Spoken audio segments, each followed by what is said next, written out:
Good evening and welcome to episode 92 of the Richie and Rogue Show Unfiltered, where we discuss all the hot topics, the political shenanigans in Westminster, of course the circus that it is, and the theatre, and of course much, much more. A lot has been happening this week, Rogue.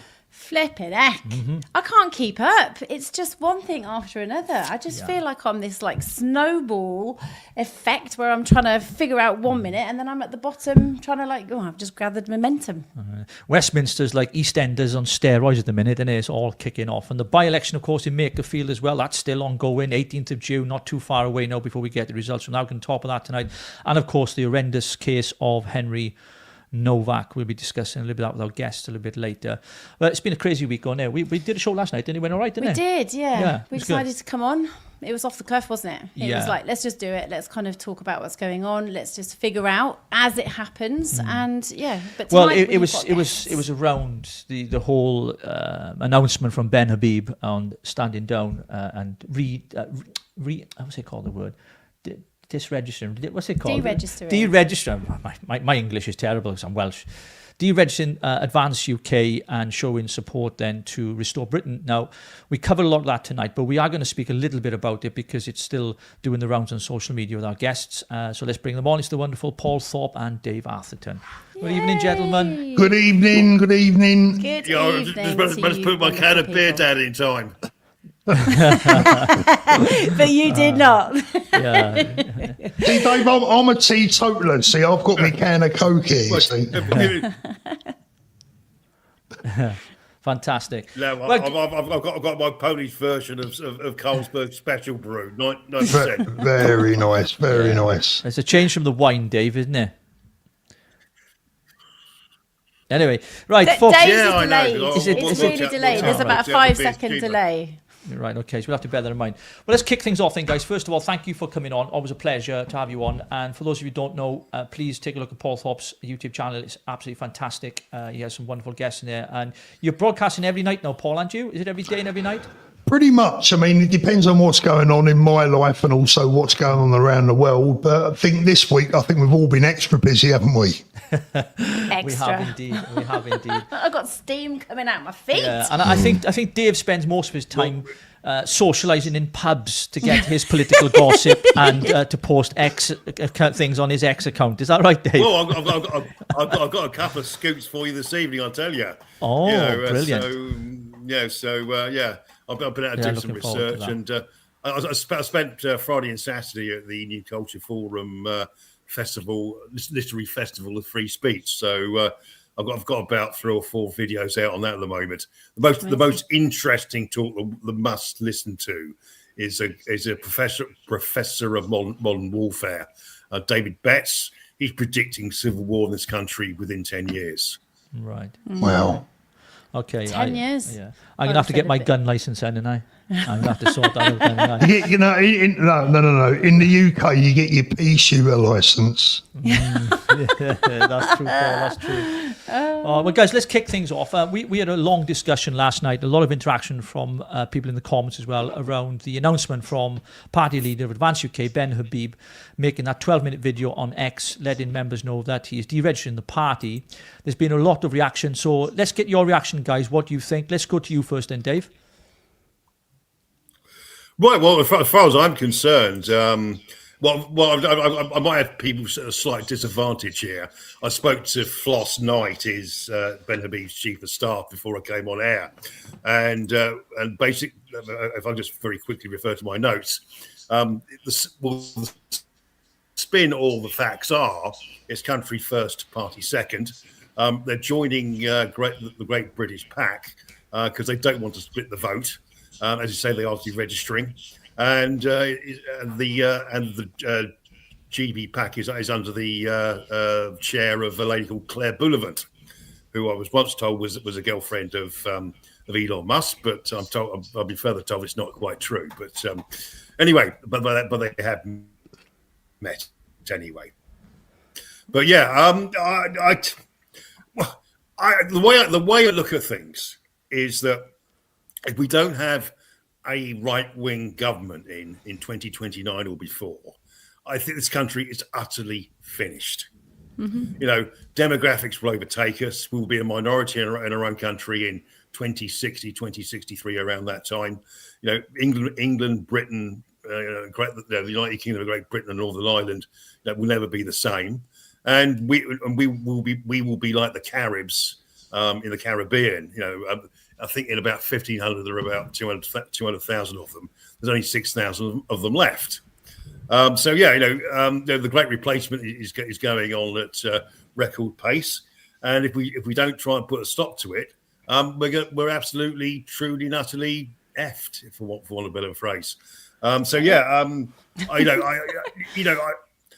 don't agree with everything that Nigel Farage is doing, but the other side of the coin, though, is that he has a 100-day plan to reverse a lot of the nasty legislation of the Tories and the Labour governments, and I think my understanding is, choose your words very carefully. Don't put somebody in the poo here, but I think there will be a certain amount of deportation, and there will be particularly from the welfare and benefits system.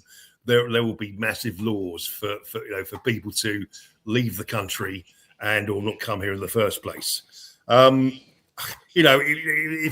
it ends up being a reformed Tory coalition, things will be done, but not as much. But most importantly, if anything other than a right-wing government in 2029, we're totally in the shit. Let me put it as bluntly as that. So are you in favour? Are you in agreement that Ben should have done this, or what are you thinking?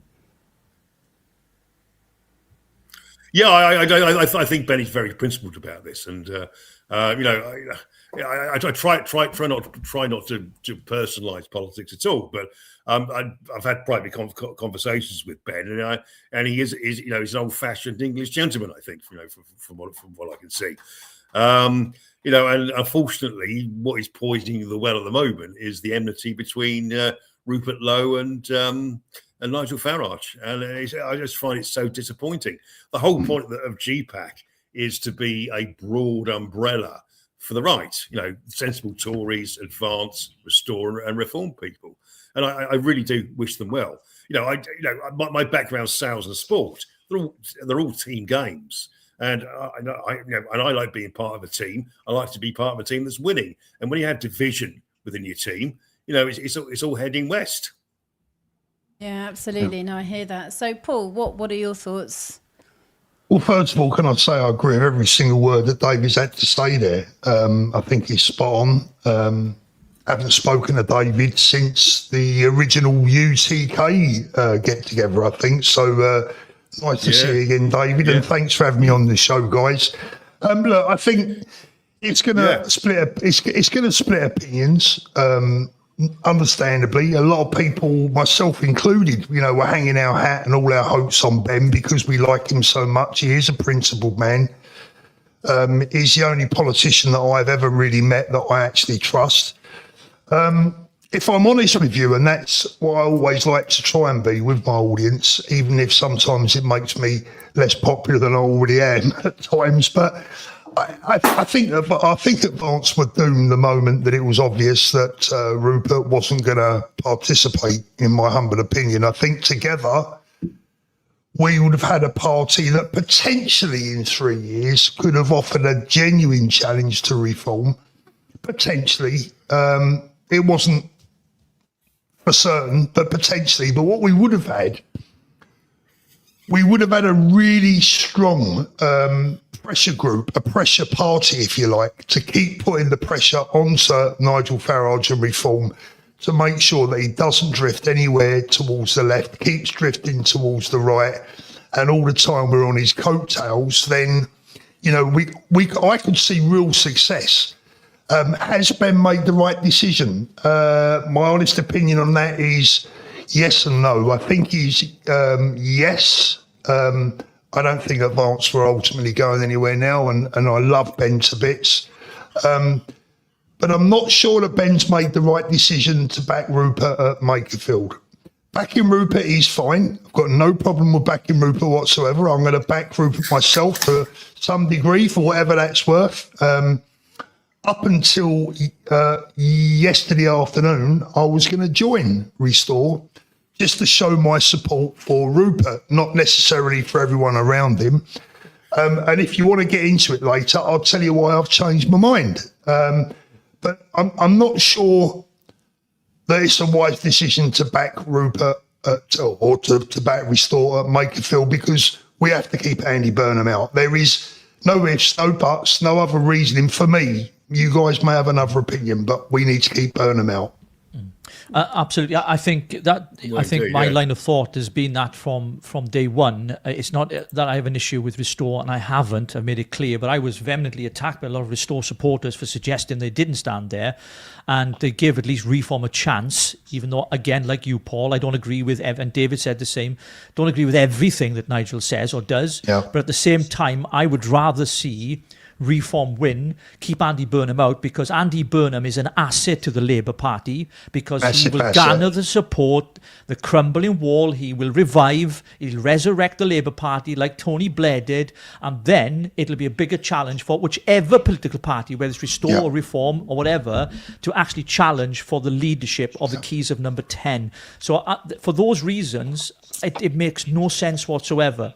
In relation to the party closing down, though, it's left a lot of members baffled as well. We've had a lot of members contact us because of our connection, obviously, when we were running the party from in Wales.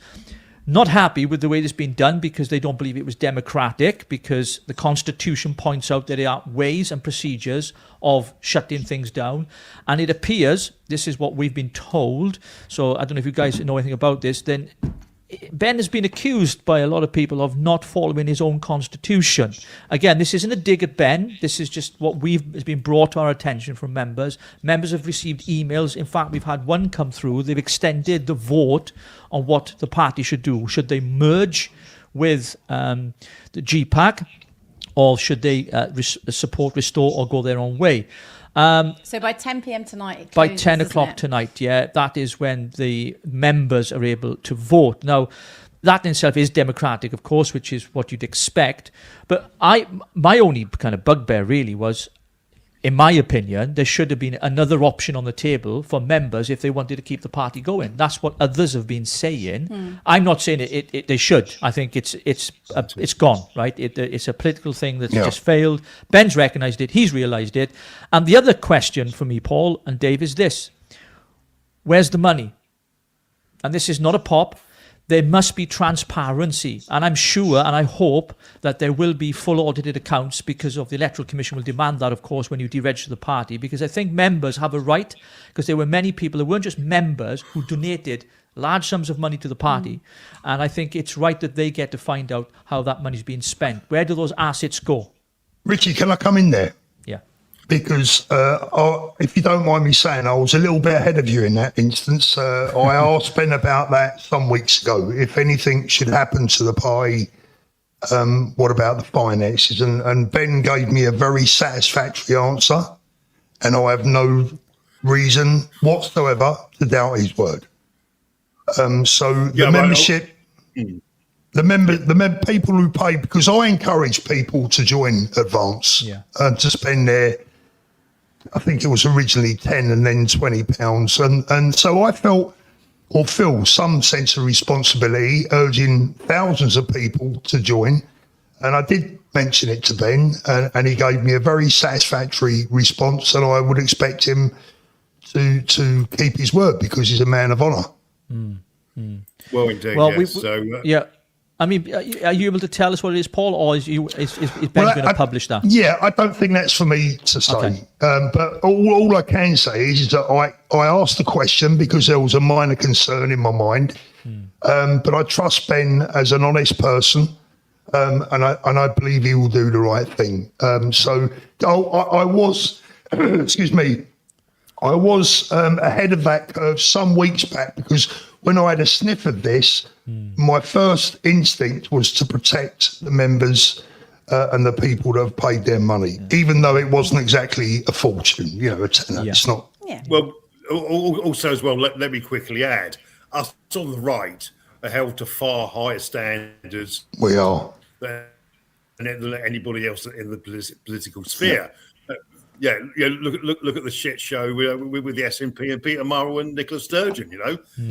Agreed. Obviously Peter Burrell's the only person Peter Burrell has been convicted, not Nicola Sturgeon. Let me quickly make that distinction.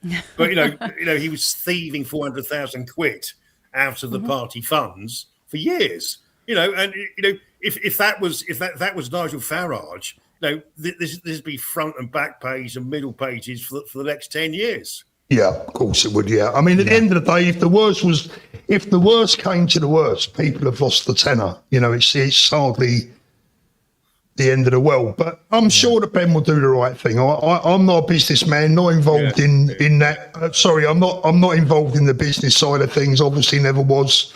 But I'm sure Ben will do the right thing. Yeah, also. So Paul, so you mentioned there about. Go on, Dave. Go on. Sorry. No, just very, very, very briefly wanted to repeat some reform propaganda that's been, has been leaked into my ear. Now the audience can make up their own minds whether it's true or not. But the Conservative Central Headquarters is obviously desperate to deflate Nigel Farage. Now they don't care about the country. They just want to get rid of Nigel Farage and reform. And my understanding, what reform have told me, my sources in reform have told me, so if you want to take it with a pinch of salt, you're very welcome, is that Rupert Lowe now is effectively a plant. And he's thrown his lot in with the Tory party. If the Tory party gets back into power, they've offered him a high-level cabinet position. This is what I've been told. You might not believe me, but the one thing I can point to, which is not disputed, is that the Conservative Party gave up a slot on the Public Accounts Committee, so Rupert Lowe could be part of it. Apparently, it's very influential. It's very powerful. But on the other side of the coin, now, is to be fair to Rupert Lowe, he's done a good job, and he really brings these civil servants to account for what I've seen of his interactions. But if he's just a spoiler for Nigel Farage, that's not good enough. Paul, you mentioned, we might as well get into it now. Actually, you were going to join Restore, you said, and then something changed your mind. May we ask what that was? Well, I received a WhatsApp message from a regional organiser of Restore yesterday. I'm not going to name the individual because I don't want to. It's not really where I want to be at. But they know who it is, and there'll be other people that know who it is because they would have seen the post on X. And it was a woman. She accused me in the past of horrendous abuse aimed at Rupert Lowe, and she sent me the link to her post on X, which accused me of horrendously abusing Rupert Lowe, and I just messaged her back and said, "Have you got the right person?" Right, and she blocked me. So I went over to the post and had a look at it, and there it was that she accused myself and Richard Inman of horrendous abuse aimed at Rupert Lowe. So I posted a reply saying, "Would you like to give me any evidence or point me to any post or any video where I have not only abuse, but wherever I horrendously abused ever Rupert Lowe?" In fact, most of the time I've only praised Rupert. I've had my own views on some of the people around him, but Rupert himself I've always praised. Anyway, she's deleted the post. No apology, but she's deleted the post. But and I think she proves my point perfectly. If these are the people that Rupert Lowe has around him, Restore are going nowhere. And I told her that in my reply, that she was a very poor representative and a very poor representation of Restore. If they're going to use that type of rhetoric and language, which is completely and utterly false, it doesn't reflect well on the party. So I won't now be joining Restore. Sure.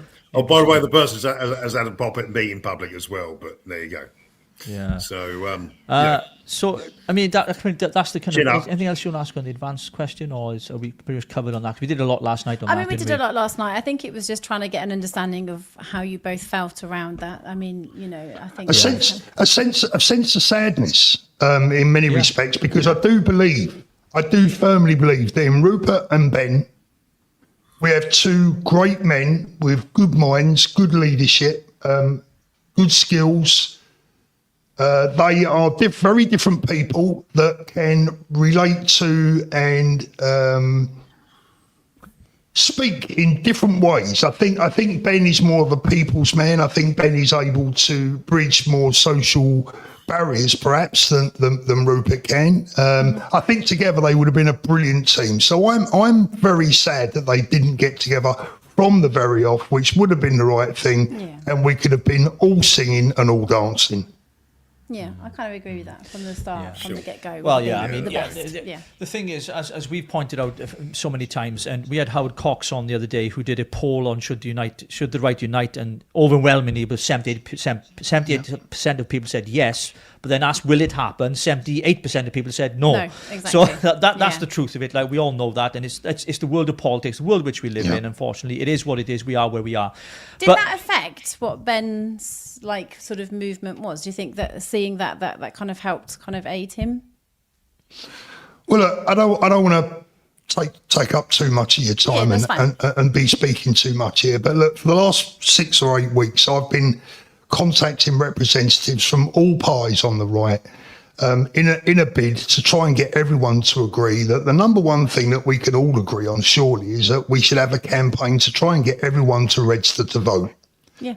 And quite honestly, the response was really lackluster. It was really poor. And you know, when you see the fact that the only people now that are pushing this narrative of trying to get people to register to vote, to get our voting army ready for the battle for Britain that is coming our way, the only people that are now pushing that is people like Tommy, myself. You know, there are 1 or 2 other people doing the same thing. So if they don't want to help themselves, how can we help them unite? Yeah, absolutely. We're going to move on to stories, guys. We've got a couple of things we want to get through because of the time.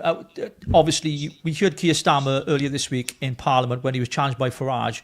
So when Farage said to him there needs to be an inquiry into 2-tier policing in the country, Starmer gets up at the dispatch box, his usual Dalek, fucking boring voice.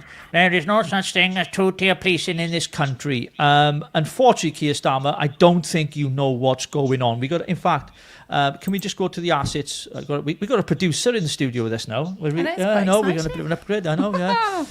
He's over there in the corner. Liam, can you get the assets up so we can go through this 2-tier policing? I mean, obviously, we want to talk a little bit about Henry Nowak, and we know what happened there. But this was a tweet that was put out by Invincible West.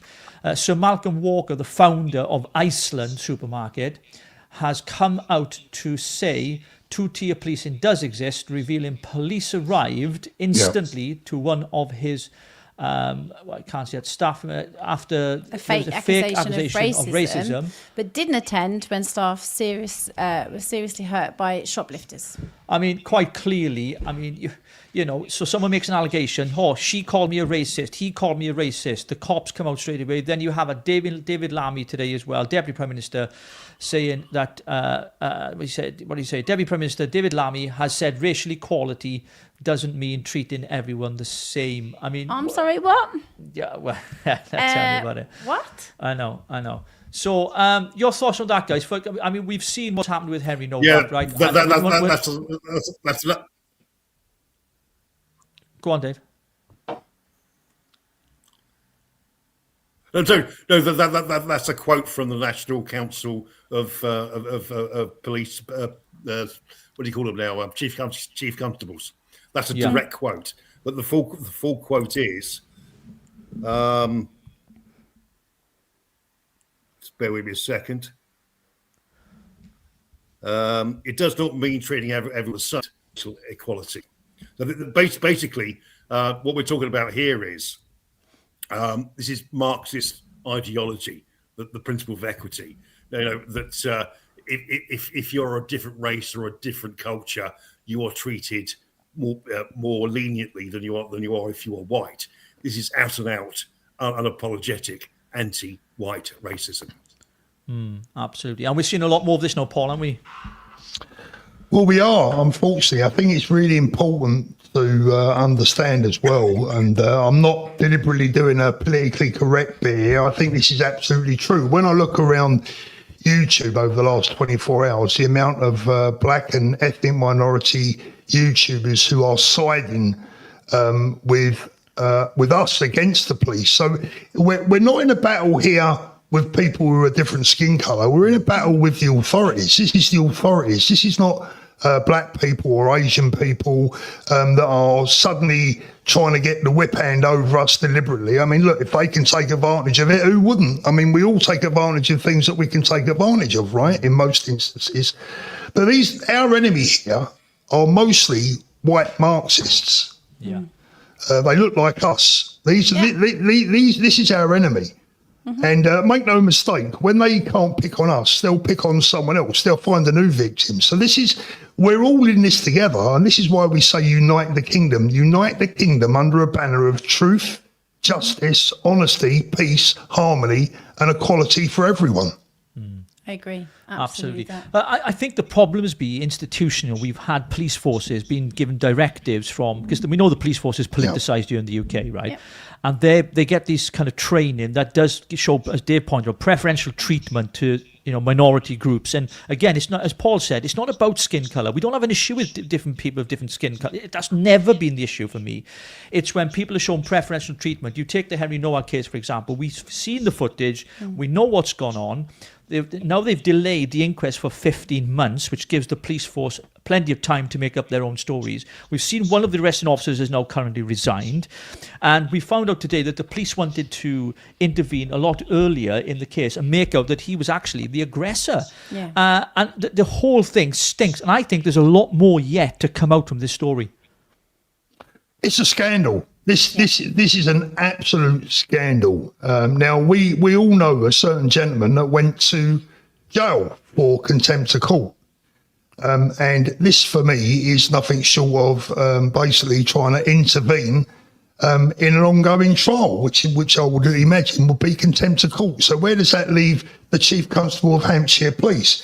The Sunday Times revelation today that the police deliberately wanted to accuse Henry Nowak of being the aggressor and of being a racist, even though there was evidence, definitive evidence that wasn't the case, is beyond scandalous. It is criminal. And for me, I've heard people say they heads must roll. No. Prosecutions must follow. Yeah. End of story. Otherwise, we have lost all credibility, and every single police service in the United Kingdom will lose credibility with it. We've got to get some sense of normality and sense back here, and our police forces are on the verge of a complete collapse in lack of confidence from the public. So many people are just saying, just scrap it, and let's start again.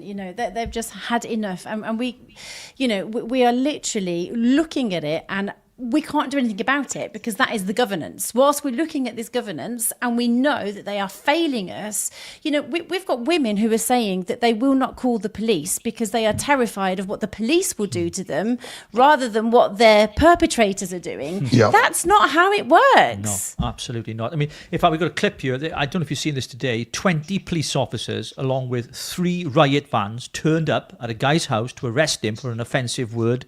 And the offensive word was he called someone a foreigner. Watch this.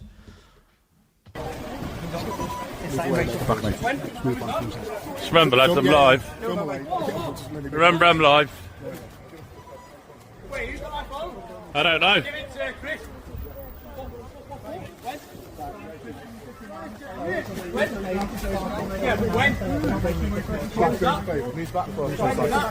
can film, but just move back. What are you getting here for? What are you doing here for? When's that?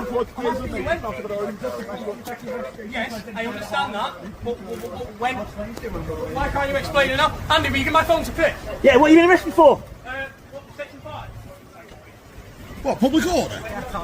Oh, For what? Arrested by a Ferguson guy who's walking up the pavement with a police jumped out the van and blocked him and arrested him. Since section 5, which is probably called offence like 30 words or something. They got arrested on spot the other day. Right. No free speech. That's what he meant.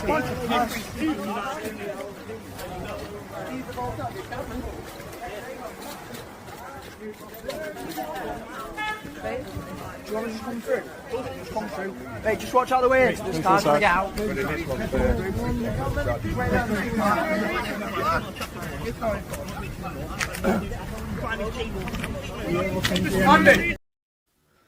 There we go, guys. I don't know if you've seen that footage today. One man that said the word foreigner. Yeah, calling someone And a foreigner. that- Wasn't there a band called The Foreigners? Yeah, but look, I mean, come on, that is just. I overkill. saw the original video. The gentleman concerned there being arrested. I believe his exact words were, "I'm not going to be told what to do by a foreigner." Unbelievable. I mean, that is shocking. Absolutely shocking. And you got Keir Starmer saying we don't live, and David Lammy today on Trevor Phillipson. Actually, he was being called out over the hypocrisy. He was interviewed this morning. Which I'm starting to like Trevor Phillipson. You know, I thought he was a bit of a lefty, but he seems to be he's a great He's quite journalist. balanced. He is, yeah. And he interviewed David Lammy over comments made about. The rage kind of stuff that kind of insinuating that Farage was inciting the violence, which we don't advocate, by the way, the protests in Southampton over the weekend and tonight as well, actually, as we're online. But going back to the two-tier thing, I mean, we've seen this happening in the case of Henry Nowak, right? And Henry Novak, apologies for getting his name wrong there, Henry Novak. I mean, if you listen to the phone call that his brother made, which by the way, he should be in jail, his brother, along the rest of the family as well, were complicit. The mother was complicit. The mother too. had weapons in the house. Yeah, exactly. I mean, absolutely bonkers. She's currently on remand Is she she's actually? currently in prison on remand. She's going to be sentenced on the 12th of July. And just a very, very quick context to that arrest of that guy over there. I don't know his name, but I think he comes from Liverpool, and he's known as a far right person. And he spent time in jail for supposed racist comments. However, I would look upon this, the police just to deliberately pick in on him. I can't remember the guy's name, know of him. So, again, it's the police, sort of picking on him, Yeah. Well, Let me tell you something, guys. Right, and there's another story today about. go on, delay. Sorry to interrupt. Tell you what to do. There seems to be a lag. Let me log off and log on back via my phone. That should work a lot more smooth. Put 2 bob in the meter, David. It helps. Yeah, buy yourself a decent microphone. The revelation today that Digwa has also been charged with an unauthorised firearm at his home. Now, there was a bit of misinformation about that. So let me tell you, as someone that knows his firearms and his air weapons, etc., Digwa looks to have been in possession of an air rifle that was over the legal limit of 12 foot-pounds, which makes it a firearm, literally a firearm. It ceases to be an air rifle and becomes a firearm. That alone is potentially a 5-year prison sentence in itself. Now, I know of people that have been hauled over the coals, literally hauled over the coals, for having air weapons that are the tiniest bit over the legal limit, to the point where now the legal air rifle limit in the UK be 6 foot-pounds for a pistol, 12 foot-pounds for a rifle. When you buy a rifle these days, an air rifle, they're usually about 10 foot-pounds, 10 to 10 and a half. And they've brought them down that low to make sure they are well within the limit. This would suggest that this weapon that Dig was in possession of has been deliberately modified to become a firearm. Another very, very serious offence indeed. Absolutely. So have we got the clip? Have we Wait, in fact, we got the clip, Paul, you've just mentioned, so here we go.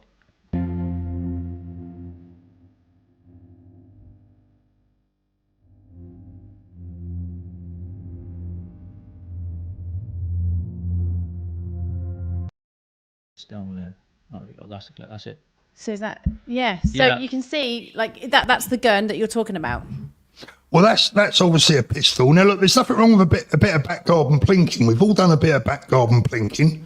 But the police were called in this instance, and they didn't show up. Oh God. Now, I know for a fact that if I've been around firearms and firearms licensing all of my life. If you ring the police and tell them there's a firearm involved or someone's got a gun, they turn up. They normally show up. So why they didn't show up in this instance, and if that pistol there, if that's the weapon that they've actually charged him with possession of a firearm for, if that's the weapon involved, he would have been in jail. Yeah. Dave?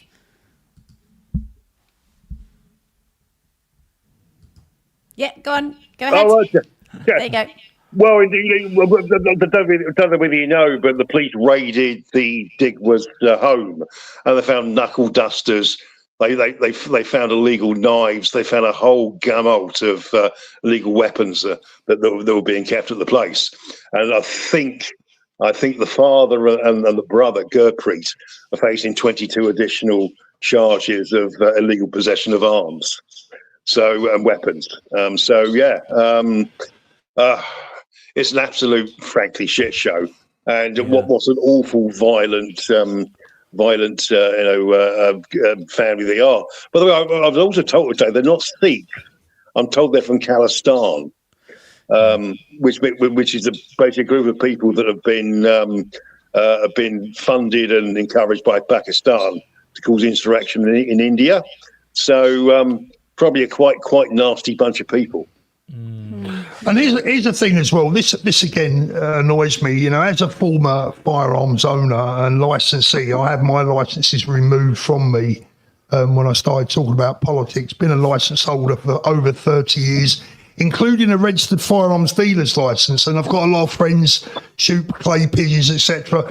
Instead of dealing with people like this, the firearms licensing teams across the UK are busy doing what they're good at, picking low-hanging fruit, visiting people that have had guns for 10, 20, 30, 40 years plus without any incidents whatsoever.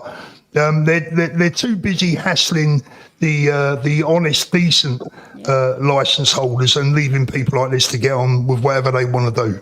It's a joke. Usual story, isn't it? Absolutely usual story. Yeah. I mean, talking about that, I this wasn't built into the show, but this idea of banning all ceremonial kind of weapons. I mean, the Sikhs carry knives, of course. I mean, we mentioned on the show last night when a Christian person was in work, they had a crucifix across from their neck. They were told to take it off because it was offensive, but yet you can walk around with a 12-inch blade because it's a ceremonial knife. I mean, Shabana Mahmood has defended that. She's saying, no, it's their religious right to do that. I mean, I personally, I think there should be a ban. If it's a weapon that can be used to hurt or cause damage to somebody, in this instance with Henry Novak to murder him, then surely the government should come down strong on this and push the ceremonial religious thing to one side for a moment and see it for what it is. It's a deadly weapon that shouldn't be carried. And this guy, by the way, has been filmed on several occasions carrying not just a knife but swords around him when he was stopped in a traffic jam which was reported to the police. Yeah. So, I mean, I think all weapons should be banned. Complete ban across the board, regardless of your religion. No, I totally agree with you. Well, but the point is, going back to what I was saying previously, Digworth isn't a Sikh, and he should have been carrying that weapon in the first place. He's not a Punjabi Sikh. He's from Khalistan. So therefore, he was probably carrying he was carrying an offensive weapon, and apparently the weapon he was carrying was Afghanistani and Persian background, and that was not a Kirpan, that killed Henry Novak. It was an illegally held weapon. Yeah. Exactly. I mean, somebody's saying here, if it's a symbol, why can't they just wear a pin badge? And somebody else suggested that they could actually sort of wear it in their turban. Singh Sapor, the guy who runs a restaurant, who he was done an interview, didn't he? And he talked about it. We can just wear a pin there. You don't have to carry a knife. I mean, we're just going to play the phone call. Actually, I don't like doing this because I know, Paul, how much it affected you, the body cam footage, like it affected a lot of us. I did see your broadcast, and it was hard. We had to do it in respect to Henry, and it was very, very difficult show for us. But I do want to play the clip to show this two-tier policing that's going on, because when the police say, they're trained in a certain way, when they put an accusation of racism as more important than the act of someone that's been stabbed and murdered, which is what happened to him on that floor, then there's something wrong with our police system. So let's just have a look at this, and we'll come back. Easier. Leave him. Don't touch him, because the police are on their way. Just keep him restrained. Yes. Has anyone seen any weapons? No, there's no weapons.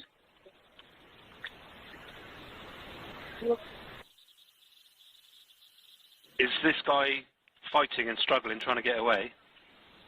At the minute now, he's lying on the floor. He was trying to get away. He jumped over some bins and stuff. On the other neighbour side, he jumped over the bins and tried to leave through the bin way. He's left a shoe here as well. So he doesn't have any injuries? He's hurt his face. I think he's fallen, because when he tried to climb over the bin, he's fallen from the one side of the bins over the gates to the other side.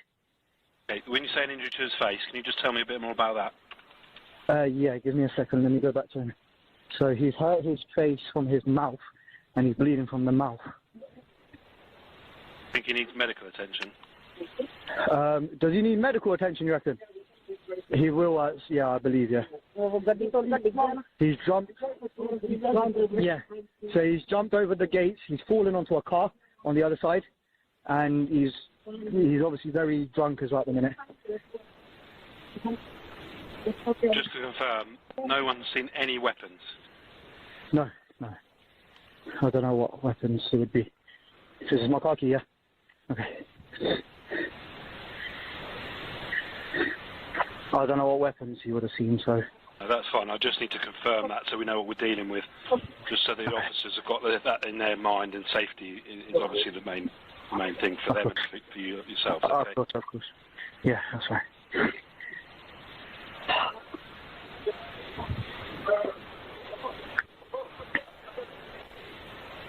Yo, listen, stop trying to reason with him. The police are on their way.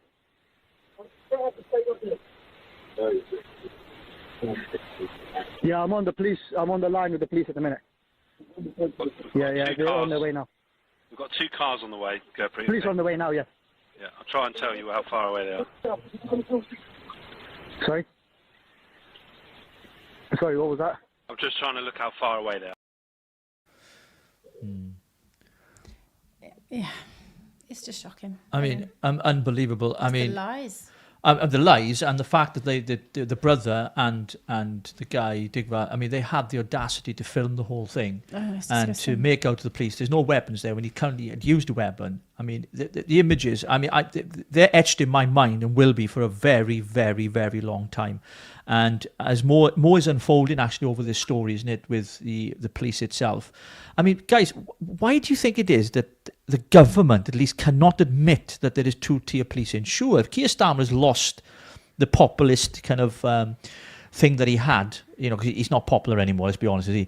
I mean, surely you'd find every angle you can to speak into the situations, but yet he's not done that. You know, he's praising the police. Yes, he said he's gone to the IOPC for an investigation, you know, due process, all that crap. Fed up hearing that. What we want is prosecutions because they're culpable.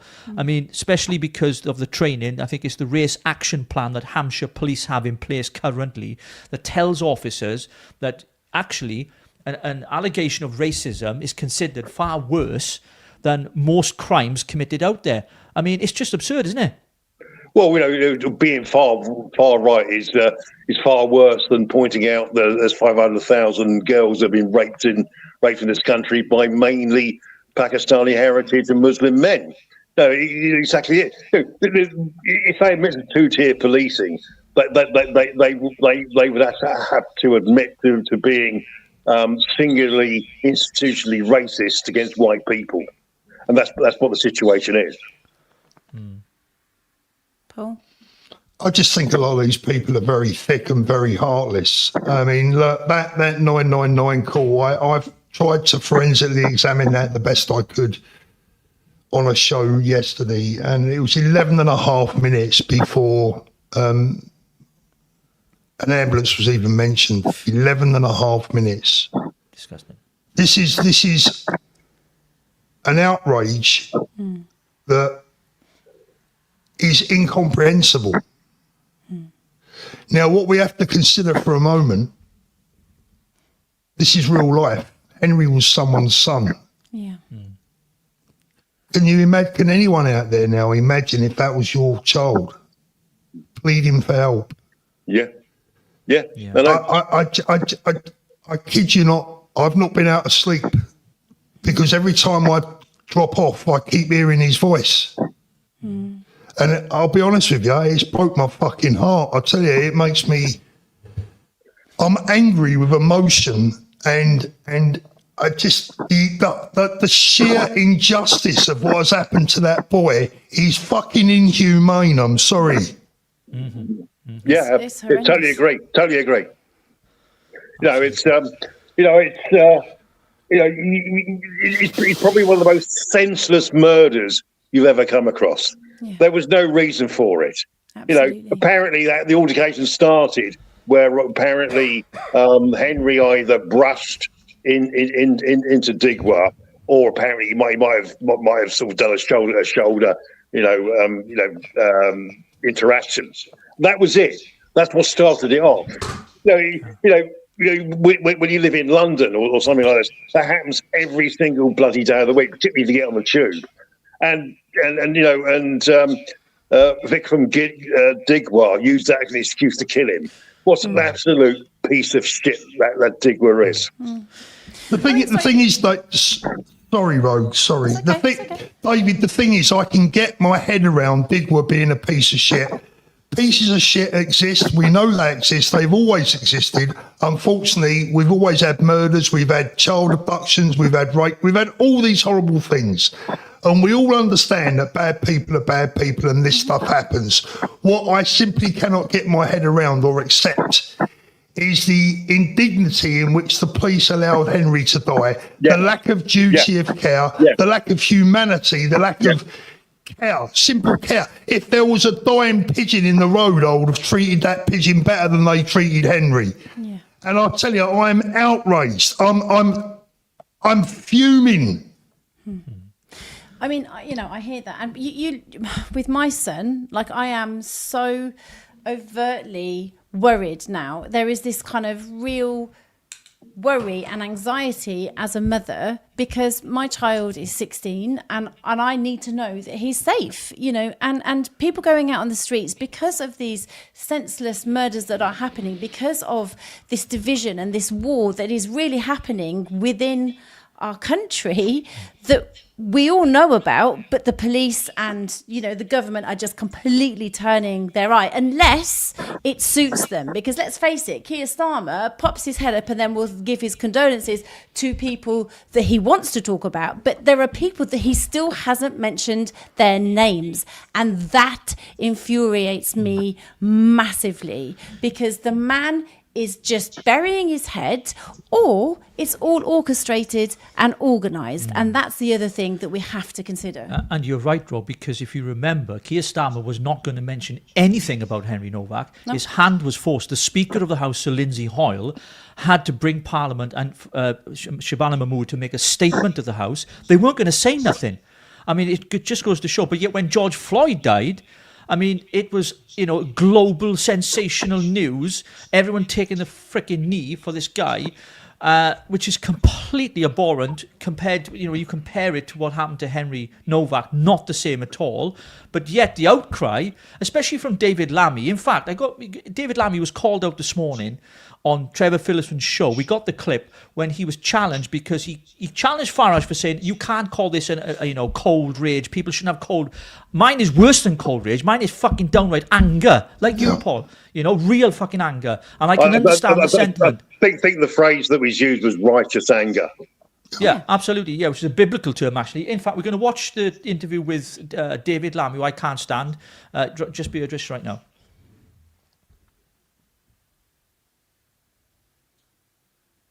You haven't got it? We've not got the David Lammy interview, right? Okay, I thought it was in the assets. Sorry, guys.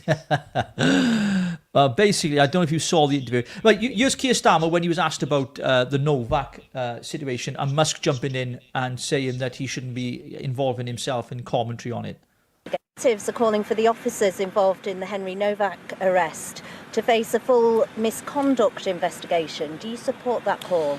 Look, I think this is a tragic case, Henry Novak, and we have to start with Henry and his family. I mean, an incredible, kind, thoughtful, much-loved young man.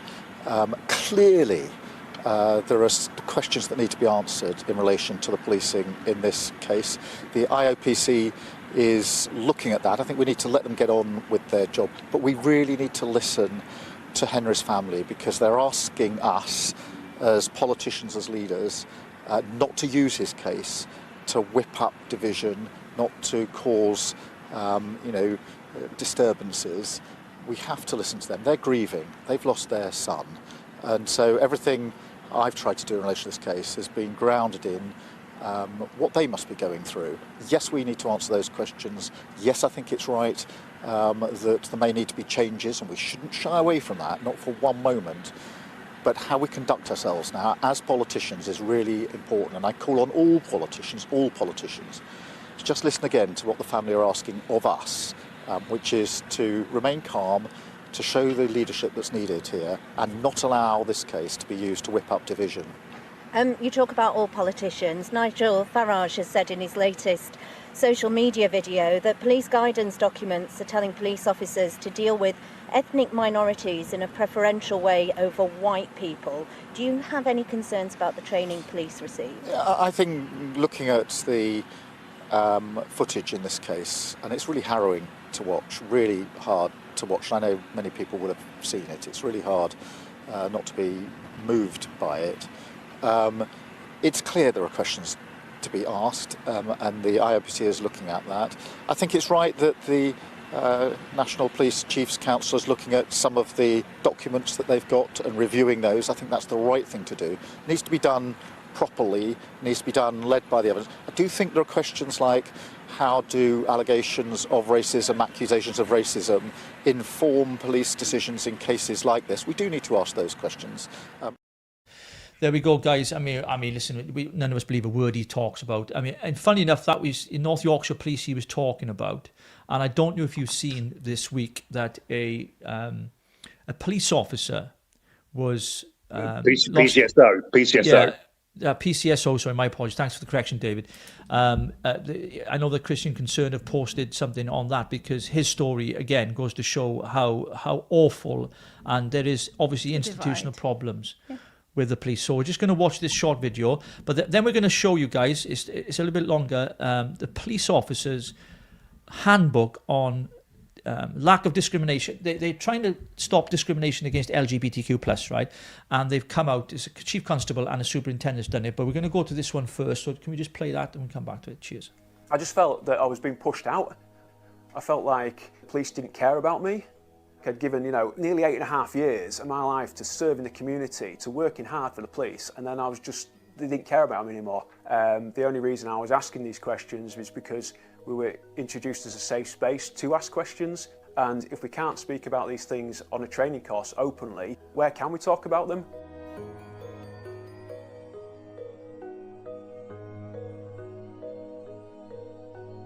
Well, the claims against me were that I was racist, I was homophobic, that I'd broken policy on race, religion and culture, but I hadn't done any of these things. You have on a number of occasions engaged in discussions which have at times made people feel uncomfortable and unsettled. I mean, the only person that made a complaint from that training course, as far as I know, was the Muslim sergeant. To me, it felt like slander. You're tearing down my good name, and I felt like I was just being accused of all these things, and everything was spiraling out of my control. It was just gutting. I just didn't understand at all what was going on. So when I attended the police station, I was told to go into a side meeting room, and without even telling me why I was in the room or what was going on, the inspector started pointing a finger at me and saying, I don't like your beliefs. I don't like your beliefs. And I'm like, what have I done? I asked some questions on the training course which were appropriate questions about the subject matter.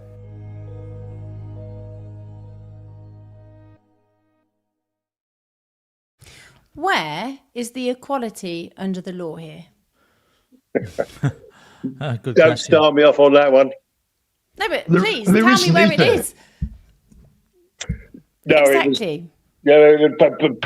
but well, I'm really glad Luke Salmons has got his just desserts, and I believe he's got a particularly handy out of court settlement. So I've been told. You know, you might not be aware, but in 2006 there was a report that came out of the Metropolitan Police, which found that Muslim Asian police officers were 10 times more likely to be corrupt than white British police officers.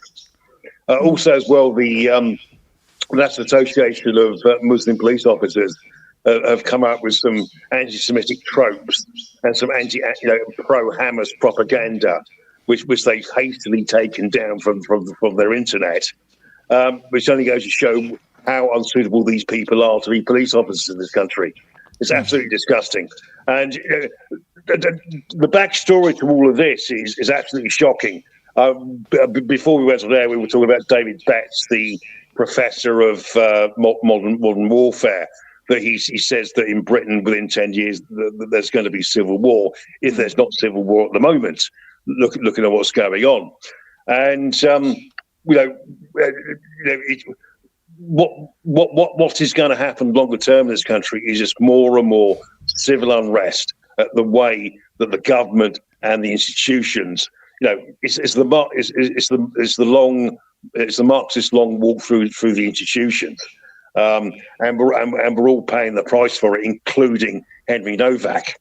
Yeah. It's the reason that there is two-tier policing in this country is because if we were all treated evenly, and particularly the Muslims in this country were treated with the same brush, they would be rioting, they would be protesting. Yeah. And this is just another aspect of the ratchet, turn of the ratchet on civil war. Yeah. Yeah.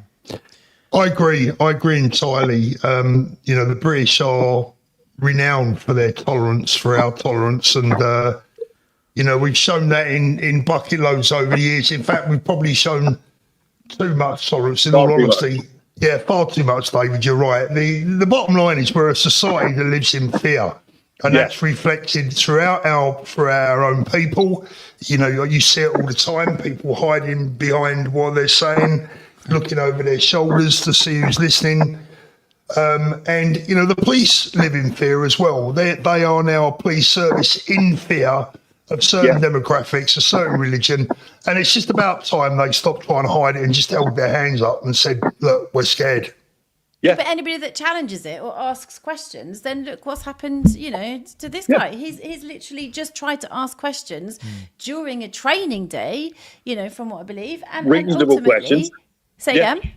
Reasonable questions. Yeah, absolutely. And so they don't like it. So what? A sergeant has then said, I don't like that. So then all of a sudden this then sort of erupts. Well, I'm glad he won, I'm surprised, but I'm glad he has. Yeah. I think we've lost something of the old-fashioned Britishness, haven't we, right? Where we were once a great nation, and it's sad to see the decline of the nation. And I think, looking for political answers, but also we need cultural revolution in this country, something bigger than just politics. And I think people are discovering more and more that these great institutions that once were great are no longer great. They've been invaded by wokeism, by PC, by the changes in multiculturalism, that we have to appease a certain group of people. No, this is Great Britain. We're a Christian nation. Whatever you think about that, it's irrelevant to me as far as I'm concerned. And I think we've lost our way. And I've said many times before, once a country loses its identity, it has open borders, it ceases to exist, because you've opened yourself up to a complete invasion demographically of our country, which we're seeing happening day after day, week after week, costing the taxpayer billions of pounds over so many years. And it's not just the Labour Party, it goes back to 14 years under the Conservatives as well. They're just as bad as each other. And this goes back again. Because the government are actually benefiting from it. Well, of course they are. Their whole wages and their little pocketing of money is increasing, whilst we are actually getting more and more stressed because we are having certain things happen, you know, with it's an epidemic. Yeah. It is an epidemic. Tony Blair's idea of cheap labour has turned our country into a shithole. Yeah. It does, yeah. It literally has. By the way, Professor David Betts was asked at this New Culture Forum discussion, and was if we hadn't had mass immigration, would we be facing civil war? And he gave a one-word answer: no. Exactly. I mean, it's that simple, isn't it? Yeah. I tell you when we are going to see maybe a change in the future as well, when we're going to see a big problem is when our younger generations realise, when the penny actually finally drops with the younger generation, that their childhood, or certainly their youth, certainly their young adult life, their freedoms has actually been stolen from them. They just didn't know it yet. Yeah, absolutely. I mean, because sorry, Ro. Well, I mean, when we look back, I mean, I'm obviously, you know, older than one or two of you on this. When I look back, and Dave will vouch for this, when we go back to the 60s, the 70s, the 80s, it's an unrecognisable planet that we live on now. Yeah, I know. You know, unrecognisable. Sure. I always remember my comprehensive I went to. You know, there was, you know, about 1,000 kids there. Probably about 10 were ethnic minorities. There was never any ethnic tension in the school. Never, ever. The minute the anti-Nazi league came in, it all kicked off. Yeah. You know, it was just absolutely. You know, I tell you what we had, David, at our school where we had some ethnic minority kids. We had great banter. Yeah, exactly. We had fun. We had banter. We were the best of mates, and we all got on, and it was great. Also, so in my school, you know, they were accepted, and they wanted to be accepted, and they were, you know, it was. Until the politics got involved, it all went pear-shaped. We took the piss out of them, they took the piss out of us. Exactly. Job done. No offence That's what was mates taken. do. That's what mates do. Everybody's become too woke, too sensitive, and when they take offence, it's all about, I'm going to report you, I'm going to do this, I'm going to do that, and it's just an absolute, like, crybaby freaking nation. It's like, get a grip, people. Yeah. I mean, they used to call me a sheep shagger because I'm Welsh. I never got offended by it. I don't mind. Because it's true. I mean, it's, you know, in Wales, where the men are men and the sheep are scared. I mean, you know, talking about it used to be fun back in those days. We got a funny clip to play here for our viewers. Watch this. It's fantastic. This is from Father Ted. Hello there, Father. Hello, Colin. Out and about? I am. Same as yourself. Good, good. I hear you're a racist now, Father. What? How did you get interested in that type of thing? Who said I'm a racist? Everyone's saying it, Father. Should we all be racist now? What's the official line the church is taking on this? Oh, no. Only the farm takes up most of the day, and at night I just like a cup of tea. I might be able to devote myself full-time to the old racism. Good for you, Father. What? Oh, Mrs. Carberry. Good for you, Father. Well, someone had the guts to stand up to them at last. Coming over here, taking our jobs and our women, and acting like they own a second place. Well done, Father. Good for you. Good for you. I'd like a second.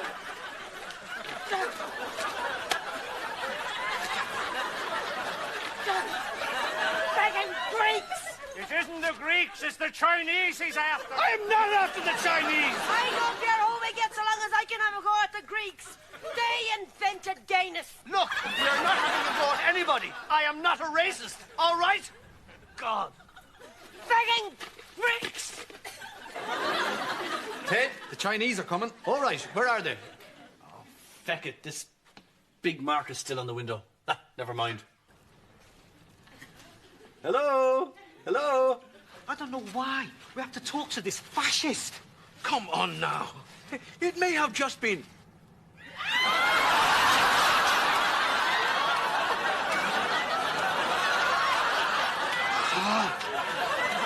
Where are they going? I invite them round and they don't even let me tell them my side of the story.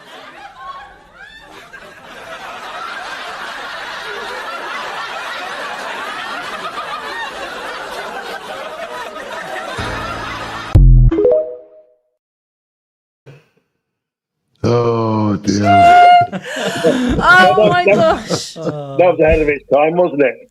Yeah. Do you know, it was know. good to laugh at these things. Yeah, You know, and absolutely. have fun with it. Like, Yeah. you know, we're talking about. But I want to go back to something that you said, Paul. You know, our kids are going to realise, you know, that their freedoms have been taken away, right?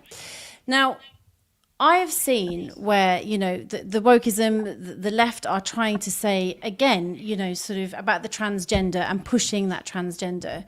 And, you know, let's go for it. We've got the people then who have grown up and then said, I was bullied into this. I actually did not want to be a transgender. And now I've got to go through the whole rigmarole of becoming a woman or a man again. I have to go through whatever I had to go through. But they felt pushed, and it's like a complete, I don't know, it's an indoctrination.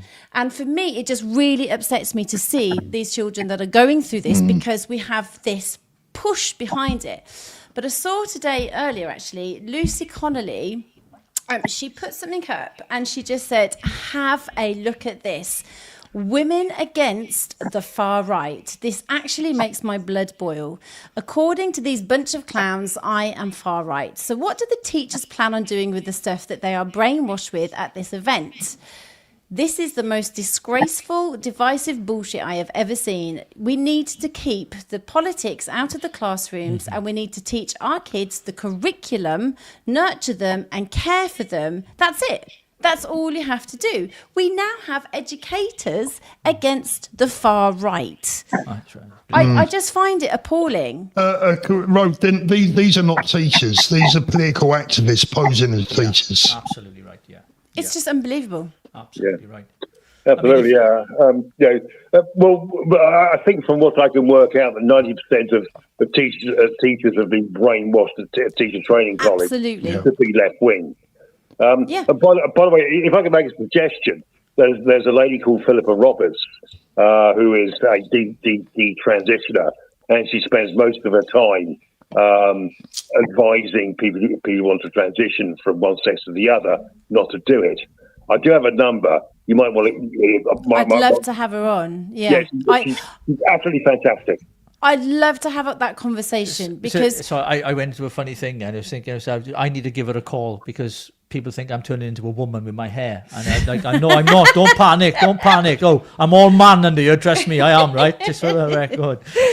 Oh my gosh! Yeah, but just some of the horror stories, you know, that you hear where they've just felt completely bullied because it's this ideology that it's okay that, you know, men can have a vagina. Yeah. And I think is what doesn't help is you have Hollywood celebrities, you know, boasting on television, you know, my, he, she, him, her, whatever, son, boy, whatever. You know, it's almost like a popular thing that it's, you know, you're cool to have it, like, you know, but it's like when he was cool to smoke a fag, and he was cool to have a drink of Thunderbird or Mad Dog 6060 when you were in school. But this is serious shit. Like this is not that. This is like indoctrination of children, and it's abuse. You know, the puberty blocker things here in Wales, the indoctrination of our children here in schools in Wales, the education system, the RSE here is teaching children about things they should never learn about. They should be kept pure and whole for as long as you can possibly keep them that. But we're living in a world that is filled with perverts and people who want to push this agenda, and especially the LGBTQ plus, because we know where that's going, right? It's exactly what it says on the tin. But yet this kind of stuff is being pushed as well in our institutions, in our schools. In Parliament, by the police force, who have a dedicated team who look after the LGBTQ plus community. The same as when it comes to racism as well. There's departments for that, which we've talked about tonight.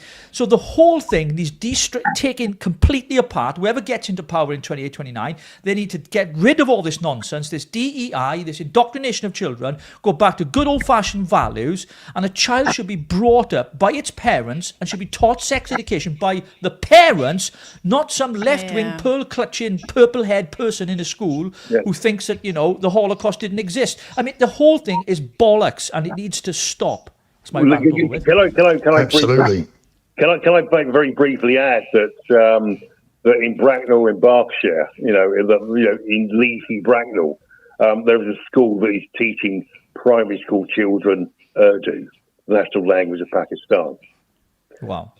You can't opt out of it. You know, you can't take your child out of class for it.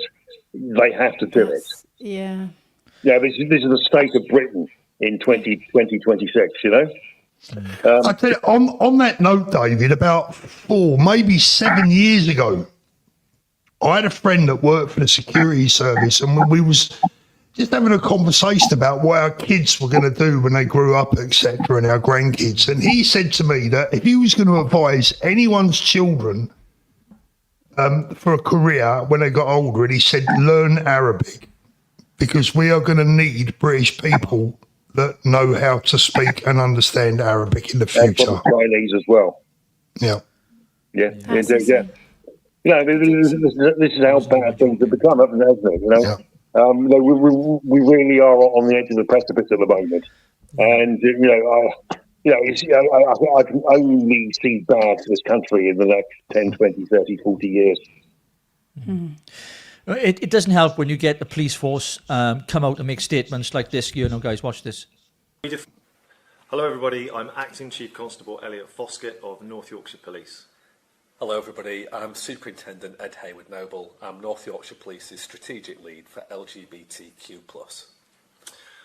We're here today because I'm responding to a request for an apology relating to the way that North Yorkshire Police historically treated our LGBTQ+ communities.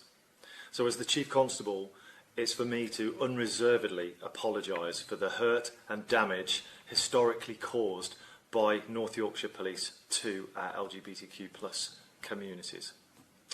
We're a very different force these days.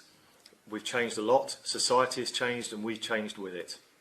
And I know that the actions of North Yorkshire Police way back then absolutely had a significant impact on our gay communities, and historically it's damaged the trust and confidence that our LGBTQ+ communities have in North Yorkshire Police. We are committed to changing. We're absolutely committed to being an inclusive force, and that starts with the steps that we're taking today. We've got an active LGBTQ+ network within our force, which supports colleagues to be themselves in the workplace and also provides support and engagement with our communities. We've taken part in local pride marches for a number of years right across the county in York, Harrogate and Scarborough and Skipton as well. And we know that this is welcomed by the organisers and by participants as well. What the actual fuck? Sorry, but come on. We are just pandering. And why? Why are we pandering? Look, if I am straight, I am happy in my own skin. If I am gay, I am happy in my own skin. We don't need to historically apologise. Fuck off. Like, we all are getting too offensive. I mean, you know, I'm offended. I'm offended. Historically. So I now want an apology for back then, which actually didn't affect me now. Like, get a grip. Yeah, but most LGBT people I know are actually embarrassed about Pride Month these days. Yeah. They just want to be accepted as, like all of us, as just another person. You know, they don't want to be put on a pedestal. They don't want to be marked out for special attention. Yeah, they just want to get on their lives like all of us, you know? Yeah. I mean, look, I lived in Brighton for years, and Brighton's got a massive gay community, LGBTQ plus whatever it's called community, and quite honestly, everyone pretty much gets on okay. They don't represent a problem, or never represent a problem to me walking around the streets.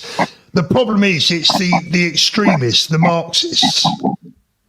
And you know, as a straight white male, the problem is that you're only one accusation away from being taken down the road. You know, it doesn't matter if it's true or not. Yeah. Which makes straight white males want to stay completely clear from any of these people. You don't even want to engage with them because you're frightened. You're scared stiff that you're going to say something that's going to upset them, or they're going to take a dislike to you. It's crazy. No, in my luck, I get fancied and bummed. Oh my God. It's just my luck. No, listen, Richie, when you get to me and David's age, you ain't got to worry about that sort of thing. You've got to say, when you sort of reach the age of 65, it's a case of, who cares anymore? Get it where you can, is it? Get it where you can. Big boy. Speaking of the Pride marches, quite a few reform councils have come out this week now, and they've banned some of these marches, haven't they? And they've banned the Pride flag as well, which is great to see, actually. But Andy Burnham obviously is a big fan of it. We know the Labour Party is as well. There's been a bit of a hoo-ha. Producer, can you remind me what that story was over that? It was this one here, yeah. Andy Burnham accused of chilling attack on free speech as his firefighters are warned over their back-in for Reform UK. This was a piece that, because firefighters are allowed to have a political opinion and make it publicly known, unlike police officers. So apparently there's been a number of firefighters who've been showing public support for reform and saying, they're going to vote for them and, we think they're great, etc., etc. And as a result of that, Andy Burnham has chipped in and gone to the Firefighter Federation and said to them, stop this. I mean, he's trying to stop free speech because, surely a firefighter, who most of them in this case are volunteers actually in this country, a lot of they do volunteers work. They've got a political opinion, but they want to shut that political opinion down. I mean, Andy Burnham, he is going to be a disaster for this country. If we get a second term of Labour because he gets in power, we're fucked.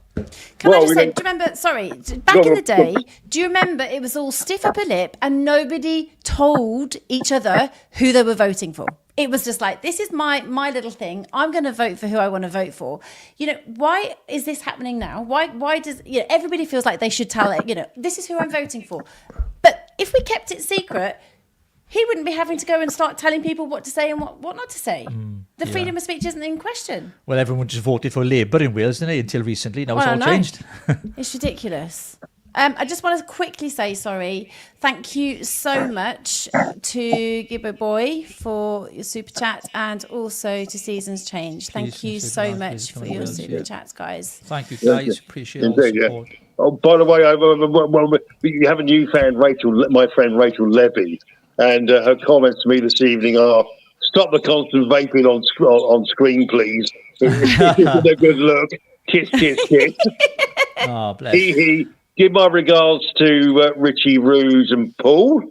Oh my goodness, these coppers, fuck off. My sentiment exactly, Rogue, they can fuck off. So yes, exactly that. We love Rachel. Yeah, we do, don't we? So absolutely. Just to say a big thank you to Paul Thorpe's audience as well, because many of yours are on here tonight, Paul. So we want to say welcome and thank you for jumping on. We value you. They're the best. Yeah. Yes, you got so a thank good you crew, so much. so You've got a great crew there. Yeah, we love. It's been great, guys. Listen, now time's almost up. I'm not going to say goodbye because I normally say goodbye and just cut everyone off, right? So I'm going to let Rogue do it in an eloquent way. Which is, thank you guys for coming on. It is always a pleasure to have you on and to hear your thoughts and your views and your opinions. And we'd love to have you on again soon. So thank you for joining us. Right, and I brought to you live on Twitter, on X, 736 views. I've just checked. Well done. So thank you for that, Dave. Very much. Yeah, my pleasure. And we'll chat in the morning about Philippa Roberts, the detransitioner. That'd be perfect. Yeah, I'd love that. Thank you so much. Absolutely fantastic. Thank you for having me on. It's been an honour and a pleasure, and hope to see you all again soon. Definitely. Yeah. Cheers, Paul. Thank Cheers, you Dave. so much. God bless you all. Cheers, God bless you guys. Take care. Bye. What a lovely duo. Aren't you? Well, I just want to thank them because they're amazing. Absolutely. I love Paul. Do you know, when we were with Advance and we were, doing everything, we had such a good friendship with him. Really good relationship with him. Well, he's continued to be a friend, isn't he? I went over to see him on my birthday as well. I went over for a pint, and he was, he's a great guy. And I think, like what I've said to you, my political opinions and convictions haven't changed over the years. It's just the parties that I've been with have changed for whatever reason. Yeah. And so I've not changed. It's always the party that I'm with that has changed. And I have to find a political home, which is the same for a lot of people, trying to find a political home. And as people know on the show, we're not with any political party. And it's given us the freedom to say some of the things we can say because we're absolutely, not constrained. because we have that neutrality Yeah. now. So I can look at everything objectively and say, actually, that's good, that's wrong.